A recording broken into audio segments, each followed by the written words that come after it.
Attention deficit hyperactivity disorder is one of the most prevalent disorders diagnosed in children in the United States. According to the CDC, about 1 in 9 children is diagnosed with ADHD.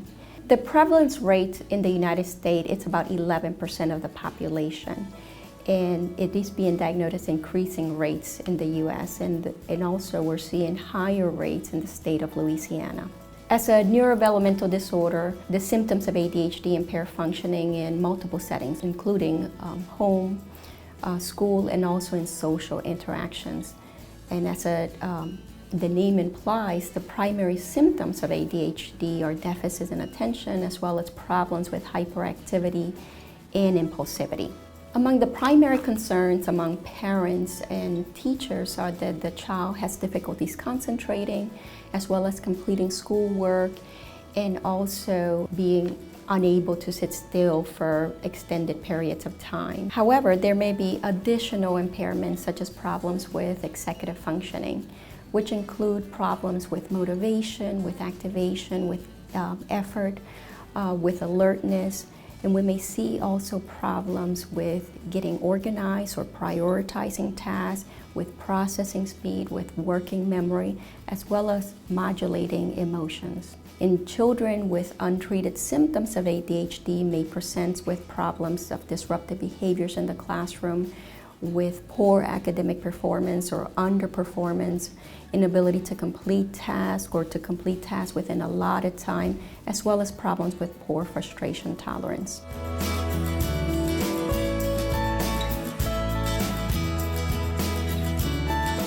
ADHD can be diagnosed by psychologists, by physicians, by psychiatrists. There may be many comorbidities when assessing ADHD, so it's important to be able to conduct a thorough assessment and also consider other problems such as problems with learning disabilities, problems with depression, problems with anxiety, psychosocial stressors that can affect functioning, as well as sleep deprivation and other behavioral disorders such as oppositional defiant disorder. So children will benefit most from an evaluation that involves a collaborative approach between parents, caregivers, healthcare providers, as well as school staff.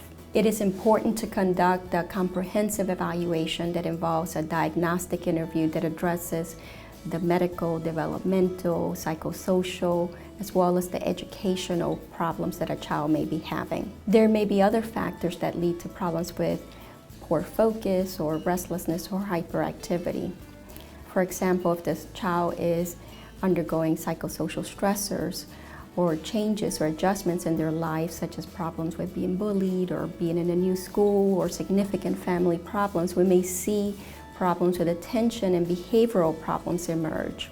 In the same vein, if there are learning disorders or learning deficits, we may see poor focus and disruptive behaviors in the classroom.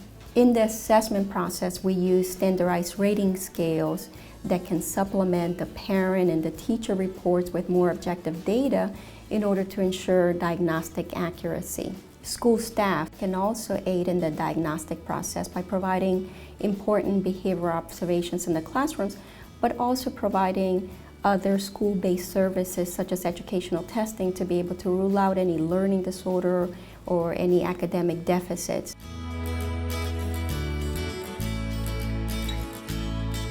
So a comprehensive evaluation of ADHD will help with diagnostic clarification and also guide treatment planning. I'll talk first about the behavioral interventions.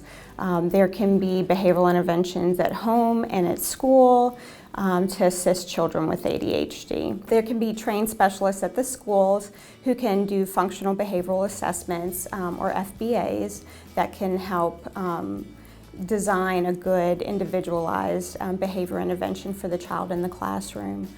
There can also be assistance with the educational environment with additional tutoring, more one-on-one attention in the classroom. At the home level, the interventions can be very similar in terms of, if the family is working with a behavior specialist, where there can be an individualized intervention designed for the family.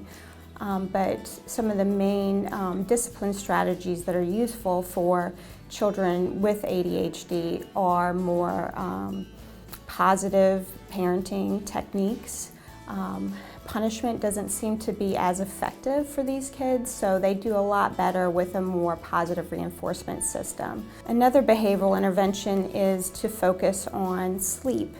A lot of these children have sleep disruption, and it's important to ensure that children are getting the adequate amount of sleep, and so some of the interventions can be to assist parents with improving sleep hygiene. Children with comorbid emotional disturbance or behavior disorders, in addition to ADHD, may also benefit from psychotherapy, and so we would recommend individual therapy or family therapy based on the needs. Because ADHD is a neurobehavioral disorder, sometimes medication is also appropriate as a form of treatment. It's important that the parents discuss with their prescribing doctor about what medication choices are going to be the best for their child. Feedback from school staff as well as from parents is useful for the prescribing doctor to make decisions about whether there need to be any dose adjustments, because the goal is really to maximize benefits and minimize side effects.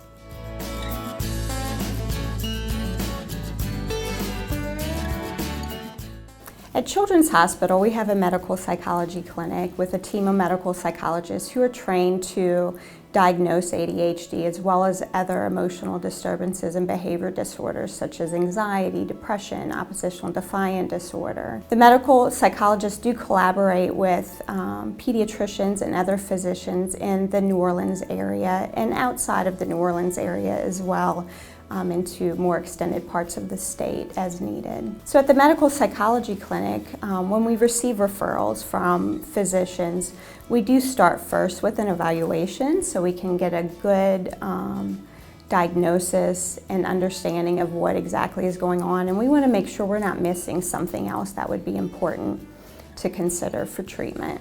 So we use the results of our evaluation to guide our treatment planning.